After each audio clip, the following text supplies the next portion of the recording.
A Walk in a Workhouse by Charles Dickens. On a certain Sunday, I formed one of the congregation assembled in the chapel of a large metropolitan workhouse. With the exception of the clergyman and clerk, and a very few officials, there were none but paupers present. The children sat in the galleries, the women in the body of the chapel and in one of the side aisles, the men in the remaining aisle.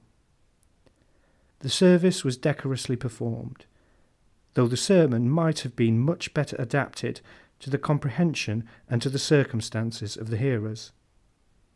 The usual supplications were offered, with more than the usual significancy in such a place, for all the fatherless children and widows, for all the sick persons and young children, for all that were desolate and oppressed, for the comforting and helping of the weak-hearted, for the raising up of them that had fallen, for all that were in danger, necessity, and tribulation.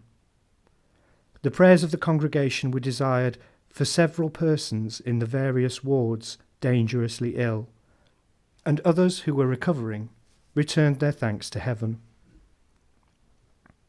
Among this congregation were some evil-looking young women and beetle-browed young men, but not many. Perhaps that kind of characters kept away. Generally the faces, those of the children excepted, were depressed and subdued, and wanted colour. Aged people were there in every variety, mumbling, blear-eyed, spectacled, stupid, deaf, lame, vacantly winking in the gleams of sun that now and then crept in through the open doors from the paved yard, shading their listening ears, or blinking eyes, with their withered hands, poring over their books, leering at nothing, going to sleep, crouching and drooping in corners. There were weird old women, all skeleton within, all bonnet and cloak without, continually wiping their hands with dirty dusters of pocket handkerchiefs. And there were ugly old crones, both male and female, with a ghastly kind of contentment upon them, which was not at all comforting to see. Upon the whole, it was the dragon, pauperism, in a very weak and impotent condition, toothless, fangless, drawing his breath heavily enough, and hardly worth chaining up. When the service was over, I walked with the humane and conscientious gentleman whose duty it was to take that walk that Sunday morning, through the little world of poverty enclosed within the workhouse walls. It was inhabited by a population of some 1,500 or 2,000 paupers, ranging from the infant newly born, or not yet come into the pauper world, to the old man dying on his bed. In a room opening from a squalid yard, where a number of listless women were lounging to and fro, trying to get warm in the ineffectual sunshine of the tardy May morning, in the itch ward, not to compromise the truth, a woman such as Hogarth has often drawn, was hurriedly getting on her gown before a dusty fire. She was the nurse or wardswoman of that insalubrious department, herself a pauper, flabby, raw-boned, untidy, unpromising and coarse of aspect as need be. But on being spoken to about the patients whom she had in charge, she turned round with her shabby gown half on, half off, and fell a-crying with all her might.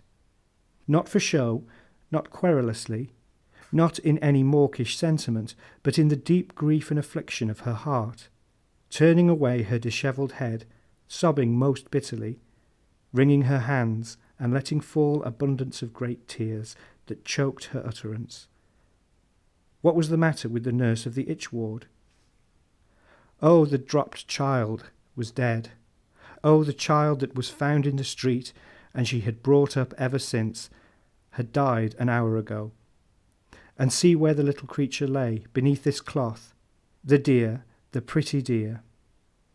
The dropped child seemed too small and poor a thing for death to be in earnest with, but death had taken it, and already its diminutive form was neatly washed, composed, and stretched as if in sleep upon a box. I thought I heard a voice from heaven saying, "It shall be well for thee, O nurse of the itch ward," when some less gentle pauper does those offices to thy cold form, that such as the dropped child are the angels who behold my Father's face. In another room were several ugly old women, crouching witch-like round a hearth and chattering and nodding after the manner of the monkeys. All well here, and enough to eat? A general chattering and chuckling. At last an answer from a volunteer. "Oh, yes, gentlemen. Bless you, gentlemen. Lord bless the parish of St. So-and-so. It feed the hungry, sir, and give drink to the thirsty, and it warm them which is cold, so it do. And good luck to the parish of St. So-and-so, and thank ye, gentlemen." Elsewhere, a party of pauper nurses were at dinner. "How do you get on?" "Oh, pretty well, sir. We works hard, and we lives hard, like the sodgers." In another room, a kind of purgatory or place of transition, 6 or 8 noisy madwomen were gathered together, under the superintendence of one sane attendant. Among them was a girl of 2 or 3 and 20, very prettily dressed, of most respectable appearance and good manners, who had been brought in from the house where she had lived as domestic servant, having, I suppose, no friends, on account of being subject to epileptic fits, and requiring to be removed under the influence of a very bad one. She was by no means of the same stuff, or the same breeding, or the same experience, or in the same state of mind, of those by whom she was surrounded, and she pathetically complained that the daily association and the nightly noise made her worse, and was driving her mad, which was perfectly evident. The case was noted for inquiry and redress, but she said she had already been there for some weeks. If this girl had stolen her mistress's watch, I do not hesitate to say she would have been infinitely better off. We have come to this absurd, this dangerous, this monstrous pass, that the dishonest felon is, in respect of cleanliness, order, diet, and accommodation, better provided for and taken care of than the honest pauper. And this conveys no special imputation on the workhouse of the parish of St. So-and-so, where, on the contrary, I saw many things to commend. It was very agreeable, recollecting that most infamous and atrocious enormity committed at Tooting, an enormity which, 100 years hence, will still be vividly remembered in the byways of English life, and which has done more to engender a gloomy discontent and suspicion among many thousands of the people than all the Chartist leaders could have done in all their lives, to find the pauper children in this workhouse looking robust and well, and apparently in the objects of very great care. In the infant school, a large, light, airy room at the top of the building, the little creatures, being at dinner and eating their potatoes heartily, were not cowed by the presence of strange visitors, but stretched out their small hands to be shaken, with a very pleasant confidence. And it was comfortable to see 2 mangy pauper rocking horses rampant in a corner. In the girls' school, where the dinner was also in progress, everything bore a cheery and healthy aspect. The meal was over in the boys' school by the time of our arrival there, and the room was not yet quite rearranged. But the boys were roaming unrestrained about a large and airy yard, as any other schoolboys might have done. Some of them had been drawing large ships upon the schoolroom wall, and if they had a mast with shrouds and stays set up for practice, as they have in the Middlesex House of Correction, it would be so much the better. At present, if a boy should feel a strong impulse upon him to learn the art of going aloft, he could only gratify it, I presume, as the men and women paupers gratify their aspirations after better board and lodging, by smashing as many workhouse windows as possible, and being promoted to prison. In one place, the new gate of the workhouse, a company of boys and youths were locked up in a yard alone, their day-room being a kind of kennel where the casual poor used formerly to be littered down at night. Divers of them had been going there some long time. Are they never going away? Was a natural inquiry. Most of them are crippled in some form or other, said the wardsman, and not fit for anything. They slunk about like dispirited wolves or hyenas, and made a pounce at their food when it was served out, much as those animals do. The big-headed idiot shuffling his feet along the pavement in the sunlight outside was a more agreeable object anyway. Groves of babies in arms, groves of mothers and other sick women in bed, groves of lunatics, jungles of men in stone-paved downstairs day-rooms, waiting for their dinners, longer and longer groves of old people in upstairs infirmary wards, wearing out life, God knows how. This was the scenery through which the walk lay for 2 hours. In some of these latter chambers there were pictures stuck against the wall, and a neat display of crockery and pewter on a kind of sideboard. Now and then it was a treat to see a plant or two. In almost every ward there was a cat. In all these long walks of aged and infirm, some old people were bedridden and had been for a long time. Some were sitting on their beds half naked, some dying in their beds, some out of bed and sitting at a table near the fire. A sullen or lethargic indifference to what was asked, a blunted sensibility to everything but warmth and food, a moody absence of complaint as being of no use, a dogged silence, and resentful desire to be left alone again, I thought were generally apparent. On our walking into the midst of one of these dreary perspectives of old men, nearly the following little dialogue took place, the nurse not being immediately at hand. All well here? No answer. An old man in a Scotch cap, sitting amongst others on a form at the table, eating out of a tin porringer, pushes back his cap a little to look at us, claps it down on his forehead again with the palm of his hand, and goes on eating. All well here, repeated. No answer. Another old man sitting on his bed, paralytically peeling a boiled potato, lifts his head and stares. Enough to eat?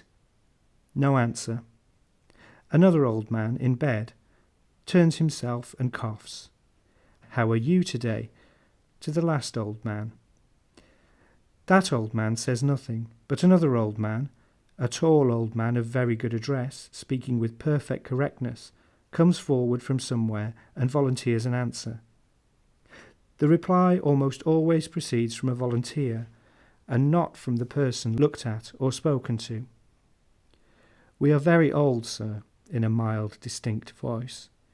We can't expect to be well, most of us. Are you comfortable? I have no complaint to make, sir. With a half shake of his head, a half shrug of his shoulders, and a kind of apologetic smile.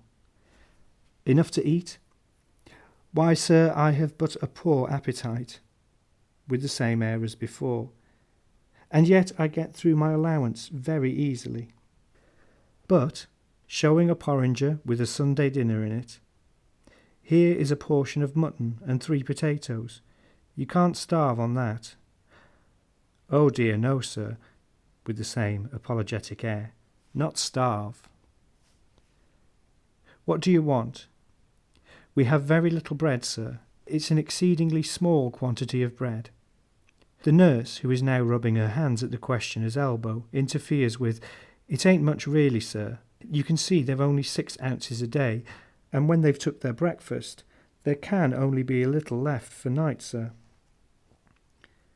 Another old man, hitherto invisible, rises out of his bedclothes, as out of a grave, and looks on. You have tea at night? The questioner is still addressing the well-spoken old man. Yes, sir, we have tea at night. And you save what bread you can from the morning to eat with it? Yes, sir, if we can save any. And you want more to eat with it? Yes, sir, with a very anxious face. The questioner, in the kindness of his heart, appears a little discomposed, and changes the subject. What has become of the old man who used to lie in that bed in the corner? The nurse don't remember what old man is referred to. There has been such a many old men. The well-spoken old man is doubtful. The spectral old man, who has come to life in bed, says, Billy Stevens. Another old man, who has previously had his head in the fireplace, pipes out, Charlie Walters. Something like a feeble interest is awakened. I suppose Charlie Walters had conversation in him. "He's dead," says the piping old man.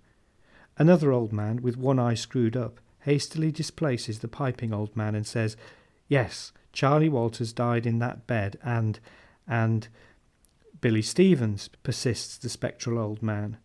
No, and Johnny Rogers died in that bed, and they're both of 'em dead. And Samuel Boyer, this seems very extraordinary to him, he went out. With this he subsides, and all the old men, having had quite enough of it, subside. And the spectral old man goes into his grave again, and takes the shade of Billy Stevens with him. As we turn to go out at the door, another previously invisible old man, a hoarse old man in a flannel gown, is standing there as if he had just come up through the floor. "I beg your pardon, sir. Could I take the liberty of saying a word?" "Yes, what is it?" "I am greatly better in my health, sir, but what I want, to get me quite round," with his hand on his throat, "is a little fresh air, sir. It has always done my complaint so much good, sir. The regular leave for going out comes round so seldom that if the gentleman next Friday would give me leave to go out walking now and then, sir, for only an hour or so, sir." Who could wonder, looking through those weary vistas of bed and infirmity, that it should do him good to meet with some other scenes, and assure himself that there was something else on earth? Who could help wondering why the old men lived on as they did? What grasp they had on life, what crumbs of interest or occupation they could pick up from its bare board? Whether Charlie Walters had ever described to them the days when he kept company with some old pauper woman in the bud, or Billy Stevens ever told them of the time when he was a dweller in the far-off foreign land called home. The morsel of burnt child lying in another room so patiently in bed, wrapped in lint and looking steadfastly at us with his bright, quiet eyes, when we spoke to him kindly, looked as if the knowledge of these things, and of all the tender things there are to think about, might have been in his mind, as if he thought with us that there was a fellow feeling in the pauper nurses which appeared to make them more kind to their charges than the race of common nurses in the hospital, as if he mused upon the future of some older children lying around him in the same place, and thought it best, perhaps, all things considered, that he should die, as if he knew without fear of those many coffins, made and unmade, piled up in the store below, and of his unknown friend, the dropped child, calm upon the box lid, covered with a cloth. But there was something wistful and appealing, too, in his tiny face, as if, in the midst of all the hard necessities and incongruities, he pondered on, he pleaded, in behalf of the helpless and the aged poor, for a little more liberty and a little more bread.